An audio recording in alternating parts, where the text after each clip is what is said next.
Amém, meus irmãos? Graças e paz. Depois de uma apresentação dessa, fica até difícil a gente falar alguma coisa, né? Né, Mazé? O negócio fica mais complicado, mas Deus está no controle. Eu saúdo a amada igreja com a paz do Senhor. Mais uma vez, motivo de muita alegria, também de muito temor e tremor que eu recebo essa rica oportunidade e convido os irmãos a abrirem suas Bíblias na primeira carta do apóstolo João, no capítulo 1. Nós vamos ler dos versos 1 a 4. Amém?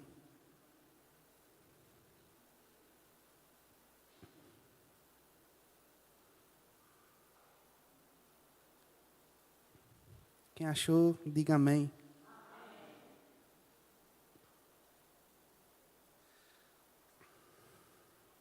Diz assim o trecho da palavra de Deus: o que era desde o princípio, o que ouvimos, o que vimos com os nossos olhos e que contemplamos, e as nossas mãos apalparam. Isto proclamamos a respeito da palavra da vida. A vida se manifestou, nós a vimos e dela testemunhamos, e proclamamos a vocês a vida eterna que estava com o Pai e nos foi manifestada. Nós lhe proclamamos o que vimos e ouvimos, para que vocês tenham comunhão conosco. Nossa comunhão é com o Pai e com seu Filho Jesus Cristo. Escrevemos estas coisas para que a nossa alegria seja completa.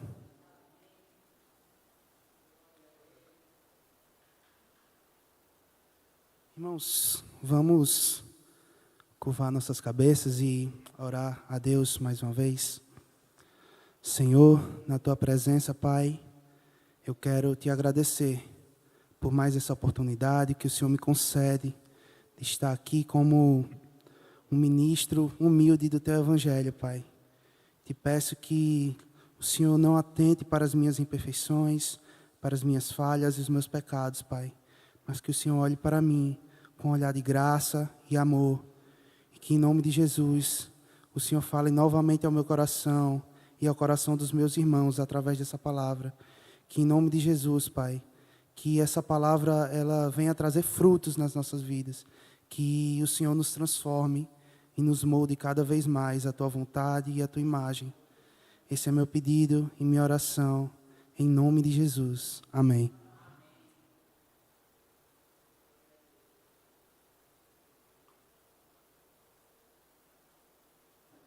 Meus irmãos, antes de adentrarmos mais precisamente nesse texto aqui de João, existe algumas informações, algumas características, tanto históricas quanto filosóficas e culturais, que nós precisamos entender e saber em que essa epístola foi escrita. Isso vai nos ajudar a discernir com clareza o que o Espírito Santo, através do apóstolo João, quer nos dizer nesse texto sagrado, nessa noite. Essa epístola ela é tradicionalmente atribuída ao apóstolo João, um dos 12 discípulos de Cristo, também conhecido por ter escrito o Evangelho, que carrega o seu nome, e também conhecido por ter escrito o livro do Apocalipse. A epístola foi escrita, provavelmente, os estudiosos apontam, né, entre 85 e 95 depois de Cristo, nos últimos anos de vida do apóstolo, antes dele ser exilado lá para a ilha de Patmos, onde ele escreveu o Apocalipse. E antes disso ele residia na cidade de Éfeso, que era uma cidade muito importante no contexto da igreja primitiva, no surgimento do Evangelho. Cidade essa que também Paulo tinha implantado uma igreja. E João, nesse momento da escrita dessa epístola, ele residia nessa cidade, que era ali na Ásia Menor, um local muito importante. E o motivo da escrita dessa carta, o motivo pastoral, ele é profundamente, irmãos, relevante para nós até os dias de hoje.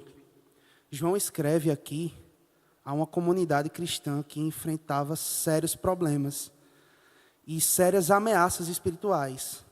Problemas e ameaças essas que eram internas e não externas. Ou seja, naquele momento, nesse contexto, falsos mestres tinham se infiltrado na igreja, disseminando heresias sutis, mas muito perigosas à fé apostólica. E heresias essas que iam totalmente contra aos fundamentos do Evangelho de Cristo. Entre essas heresias e doutrinas, falsas doutrinas, que eram propagadas, se destacavam duas: o gnosticismo e o docetismo. Filosofias que, revestidas de uma falsa piedade, negavam verdades centrais do Evangelho. O gnosticismo, irmãos, derivado do grego gnosis, significa conhecimento. Era uma falsa doutrina que se baseava na busca pelo conhecimento. E, influenciado pelo dualismo do grego Platão, né, eles acreditavam que existia uma divisão, uma dicotomia entre matéria, tudo que é palpável, o mundo material, esse que nós vemos, que nós tocamos, e o pensamento, que era descrito por Platão como o mundo inteligível. Então, esse pensamento trazia tudo que estava no mundo das ideias, no mundo que a gente imagina, como superior ao que é material. E logo, quando as pessoas que viviam nesse contexto filosófico, eles se convertiam ao cristianismo, era muito natural que, com essas filosofias implantadas na sua cabeça, eles, ao se converterem, tentassem fazer meio que um sincretismo, uma grande mistura de tudo, para se adequar, tanto agradar ao que eles acreditavam como filosofia de suas vidas, quanto agradar ao seu lado convertido agora, né? E o complicado é que os gnosticistas e os docetistas, eles, por acreditarem desse jeito, eles negavam coisas que são fundamentos da fé cristã. Ao afirmar que tudo que é físico, tudo que é material, era essencialmente mal ou ruim, eles não conseguiam conceber a ideia de que Cristo, ele tinha um corpo físico. Porque, afinal, como um Deus que é supremo, um Deus que é, como o pastor fala, superlativo, né? Nós não conseguimos ter total dimensão do seu poder, de sua graça, de sua santidade.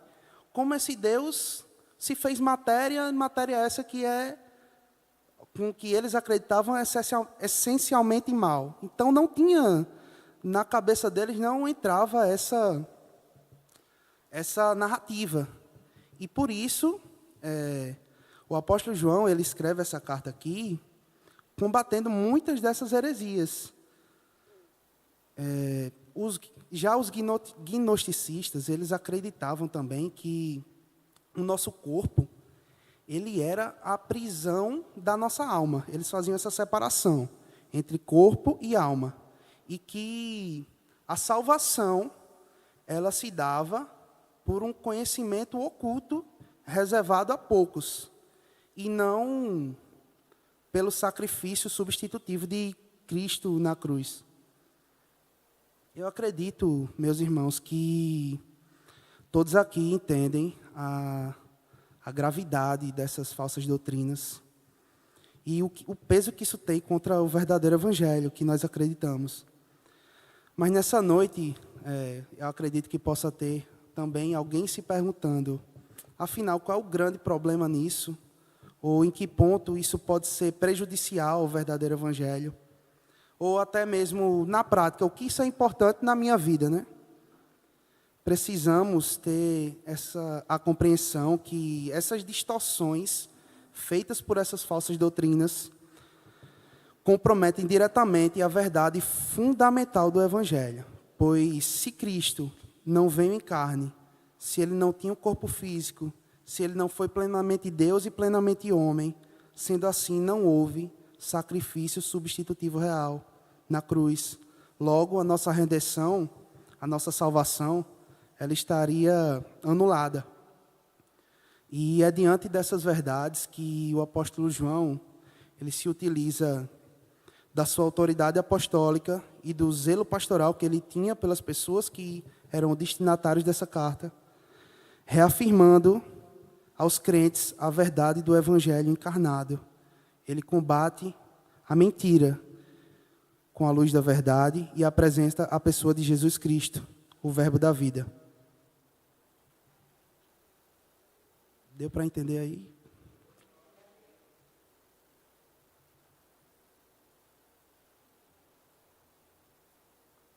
Tendo esse contexto em vista, eu gostaria de observar, juntamente com os irmãos, os versos 1 e 2 dessa epístola. Logo mais veremos o 3 e o 4. Mas eu queria me ater inicialmente ao 1 e 2. Vamos ler novamente. O que era desde o princípio, o que ouvimos, vimos com os nossos olhos e contemplamos, e nossas mãos apalparam. Isto proclamamos a respeito da palavra da vida. A vida se manifestou, nós a vimos e dela testemunhamos. Proclamamos a vocês a vida eterna, que estava com o Pai e nos foi manifestada. João, ele, logo na abertura da sua carta, ele fala sobre um dos atributos de Cristo, a sua eternidade. Quando ele fala aqui sobre o princípio, essa palavra princípio, ele não está se referindo ao início do ministério terreno de Jesus.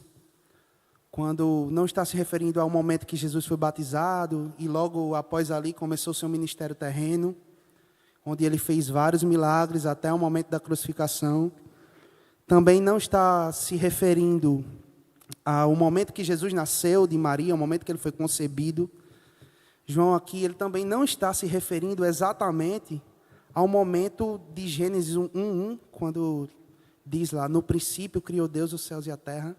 Não, ele está se referindo aqui à pré-existência do verbo, meus irmãos. A eternidade de Jesus junto ao Pai. Assim como no evangelho que leva ao seu nome, João, ele afirma que Cristo, como eu acabei de falar, não começou a existir quando ele nasceu de Maria, mas que ele sempre existiu. A palavra princípio aqui, e os irmãos perdoem o meu grego falho aqui, tá?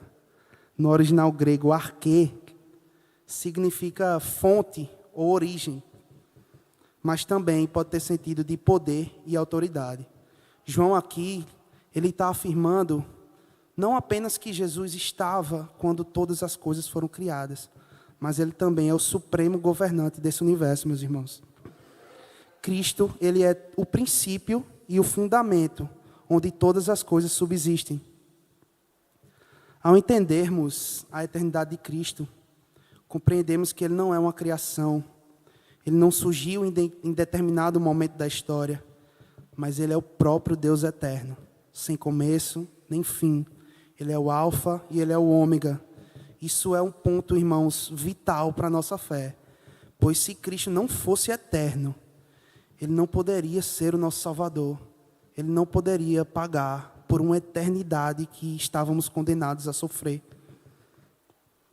E a doutrina da eternidade de Cristo, ela não é defendida apenas pelo apóstolo João, mas por todo o colégio apostólico. E eu queria embasar isso quando Paulo escreve aos Colossenses, em Colossenses 1, os versos 16 e 17, que Paulo, se referindo a Cristo, ele diz: pois nele foram criadas todas as coisas, nos céus e na terra, as visíveis e as invisíveis, sejam tronos ou soberanias, poderes ou autoridades.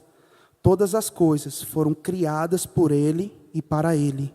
Ele é antes de todas as coisas e nele tudo subsiste.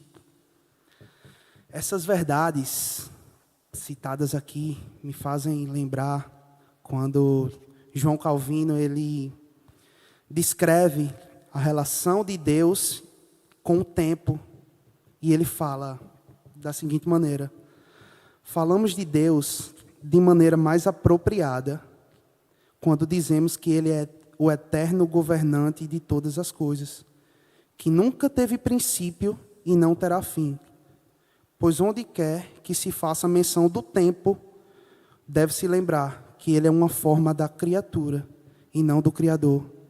Temos que entender, irmãos, que Jesus, Ele é eterno e o tempo não passa de um brinquedo em suas mãos.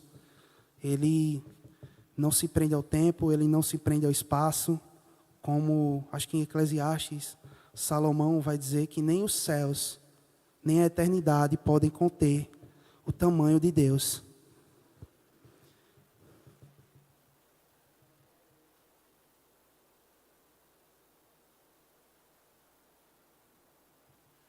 Em seguida, nesse mesmo versículo, o apóstolo atesta agora, depois de falar da eternidade de Cristo, ele fala sobre a encarnação.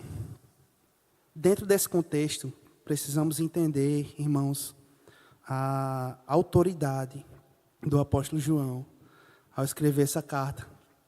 Ele era uma das últimas testemunhas oculares, uma das últimas pessoas que andou com Cristo, vivas. Como vimos na introdução, a datação dessa carta é ali aproximadamente do ano 85 a 95.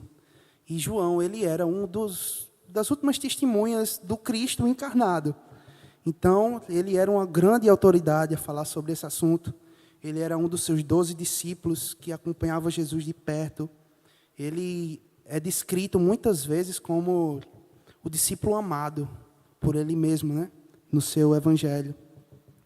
E é com base nessa autoridade que ele vai seguir agora, atestando sobre tudo que ele testemunhou. O apóstolo, ele se utiliza... Tem como botar o versículo mais uma vez? Ele se utiliza de 3 dos 4 sentidos humanos para falar sobre a pessoa de Cristo. Primeiro, ele usa a audição, o que ouvimos. Segundo, a visão, o que vimos. E por último, o tato, o que as nossas mãos apalparam. E nesse último sentido que ele fala do tato, eu queria observar juntamente com os irmãos um detalhe muito importante. Mais uma vez, no original grego, a palavra apalparam, Gabriel vai colocar aí para os irmãos verem. Eu não vou conseguir pronunciar essa palavra, irmãos, me perdoem. Mas essa palavra no original grego, ela traz o apalpar como um homem cego toca em algo. Ou seja, cuidadosamente. Esse verbo ele traz a ideia de examinar de perto. Mais uma vez, irmãos, o apóstolo atesta categoricamente a realidade da presença física de Cristo. E como vimos antes, ele não está fazendo isso por acaso. Existe um motivo para ele fazer isso. E ele atesta Cristo como matéria, como um homem de carne e osso. Dessa forma, fazendo ataques às falsas doutrinas que mencionamos.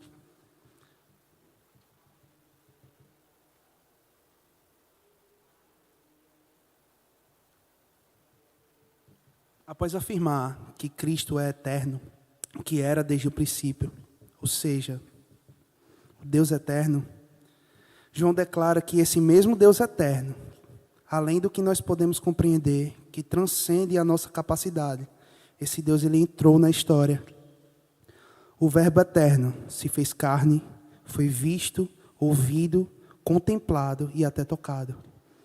Aquele que é eterno, meus irmãos, se manifestou dentro do tempo. O invisível se fez visível e o intocável se deixou tocar. Aquele que estava com o Pai desde a eternidade veio até nós e em carne e osso. É justamente por isso que apenas Ele, irmãos, pode nos salvar. Somente o próprio Deus eterno santo, sem pecado e sem mácula, poderia oferecer o sacrifício necessário, perfeito e suficiente para pagar pelos nossos pecados.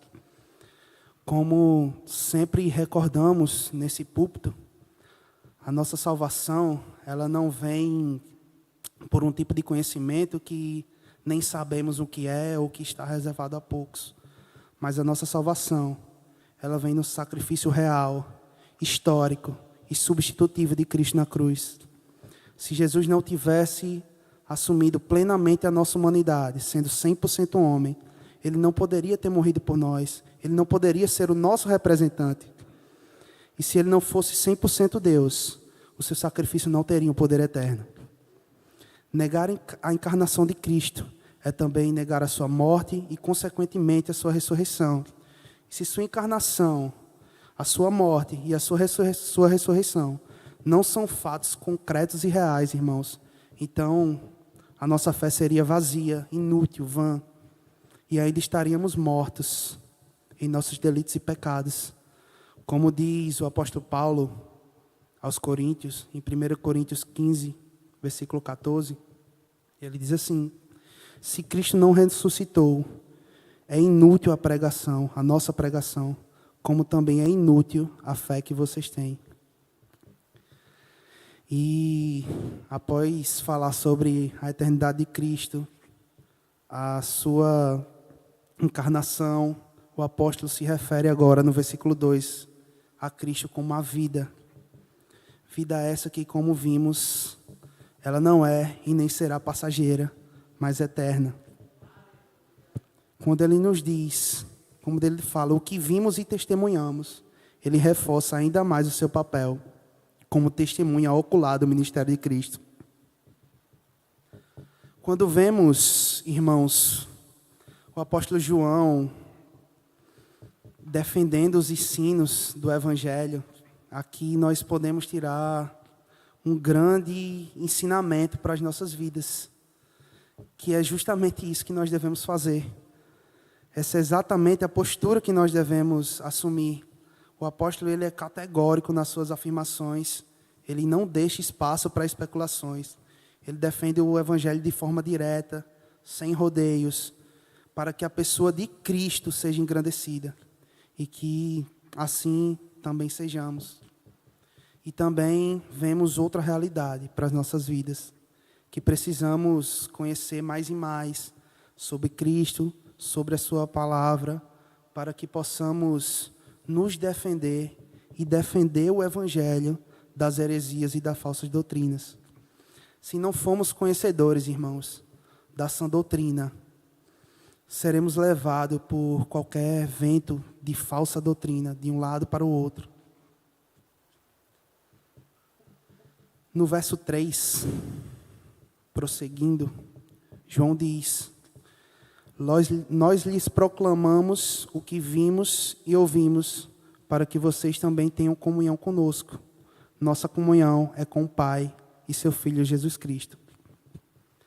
Continuando, o apóstolo aqui, ele está falando sobre a verdadeira comunhão. Primeiro, ele diz que está proclamando essas verdades, para que os destinatários, as pessoas que vão receber essa carta, tenham comunhão com ele. Irmãos, é importante que entendamos que tudo que foi exposto até aqui pelo apóstolo João deve ser compreendido como doutrina verdadeira. Os apóstolos, quando eles escreviam suas cartas, suas mensagens, eles sabiam que aquilo ali iria ter e ser usado num culto como esse. Era algo natural. O apóstolo escrevia a sua carta a uma igreja, a um destinatário, e o receptor da carta pegava e lia aqui como eu estou lendo para vocês. Ou seja, sabendo disso, nós temos que encarar essas verdades como uma verdadeira doutrina. Além da inspiração de Deus, como sabemos, o apóstolo João, ele sabia que as palavras que ele estava escrevendo nessa carta seriam levadas como regra de fé e prática para o povo de Deus. Logo, quando ele diz que está proclamando essas verdades para que tenhamos comunhão com Ele e com o Pai, Ele faz uma conexão clara e direta aqui, irmãos, da doutrina correta com a verdadeira comunhão. A comunhão, citada por João aqui, mais uma vez, no grego, é koinonia. Essa aqui todo mundo é acostumado a falar, né? Que significa compartilhamento, parceria e intimidade relacional profunda. Logo, o apóstolo ele coloca como pré-requisito para que tenhamos essa verdadeira comunhão, que estejamos debaixo da doutrina correta. Irmãos, não há unidade espiritual onde não há acordo doutrinário essencial. A Igreja de Cristo ela não é unida por afinidades humanas ou porque tal pessoa parece um pouco mais comigo, não. Mas ela é unida por um alicerce teológico comum. Com isso, não me entendam mal, não estou dizendo que não podemos ter divergências ao que não é essencial. Existem calvinistas, existem arminianos, e no campo escatológico existem amilenistas, pré-milenistas. Eu não estou dizendo que não pode existir esse tipo de divisão, mas a verdade é que Jesus é o Cristo, o Filho de Deus, encarnado, crucificado e ressurreto, deve ser unânime entre nós, irmãos. A fé nessas verdades, como a gente está cansado de saber, né? Ela resulta numa comunhão primeiramente vertical entre nós e Deus. Nós cremos nisso e estamos reconectados com Deus, estamos em comunhão com Deus. E em segundo lugar, horizontal. Após estarmos em comunhão com Deus, temos comunhão como irmãos. É exatamente essa comunhão que nós encontramos descrita no famoso texto de Atos 2, nos versículos 42 e 44. Diz assim: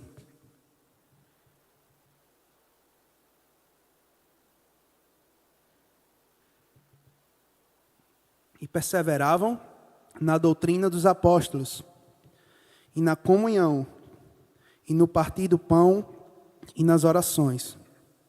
E em toda a alma havia temor, e muitas maravilhas e sinais se faziam pelos apóstolos. E todos os que criam estavam juntos e tinham tudo em comum. A verdadeira comunhão, meus irmãos, ela não é apenas uma amizade cristã, mas uma parceria espiritual fundamentada na verdade sobre a pessoa de Jesus Cristo. E o que fica na minha cabeça e que fica para nós essa noite é: a nossa comunhão está baseada apenas em encontros sociais ou em uma vida compartilhada em Cristo. E estamos nos comprometendo com os outros, uns com os outros, em oração, no serviço e na mutualidade e na verdade.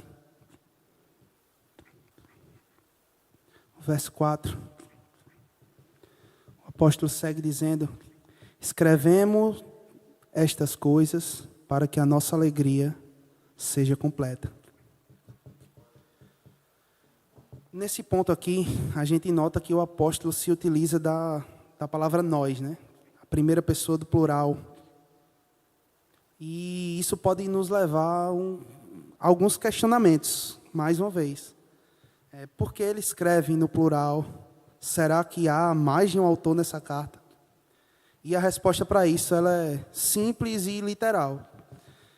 Não existe mais de um autor nessa carta. João, ele se utiliza do plural para indicar que ele fala em nome de um grupo, os apóstolos. Ele não é o único irmão a dar testemunho sobre o que viu e ouviu e tocou, como relatado nos versos anteriores. Ele está junto com seus companheiros apóstolos, confirmando que essas verdades que anuncia, todas foram vividas, experimentadas e aprovadas pelo colégio apostólico.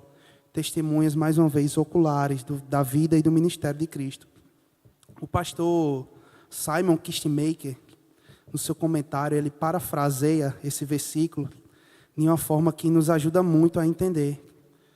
Ele diz que é como se João estivesse dizendo da seguinte maneira: estas coisas, pois, nós, todos os apóstolos mais próximos de Jesus, vos escrevemos para tornar completa a nossa alegria. E a alegria mencionada por João aqui, ela não é uma alegria qualquer, meus irmãos. Se trata de uma alegria viva e compartilhada, que nasce da comunhão com Deus e nos irmãos na fé. E não é algo reservado apenas para os apóstolos. É uma alegria que todos nós, todo cristão, ele é chamado a experimentar. João demonstra que há um gozo pleno em ver outras pessoas caminhando firmes na verdade, conhecendo a Cristo e amadurecendo na fé. Alegria essa que ele mesmo expressa na sua terceira carta, dizendo assim: não tenho maior alegria do que esta, ouvir que os meus filhos andam na verdade. E filhos aqui não é literalmente filhos. Como sabemos, João, ele nas suas cartas, ele tinha uma intimidade relacional ali muito profunda com esses leitores, né? Ele sempre se refere a eles como amados, como filhinhos. E ele coloca aqui que a alegria maior dele é ver as pessoas, os irmãos de Cristo, a igreja, crescendo cada vez mais na verdade sobre Cristo. E essa também deve ser a nossa alegria.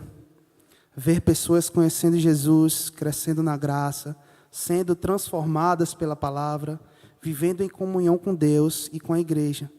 É uma alegria que deve nos envolver, irmãos, nos motivar e nos unir como corpo de Cristo. E mais uma vez fica a nós o questionamento: essa tem sido a minha e a sua alegria? Ou até mesmo o quanto do nosso tempo e do nosso recurso nós temos investido para ajudar pessoas no curso da caminhada cristã?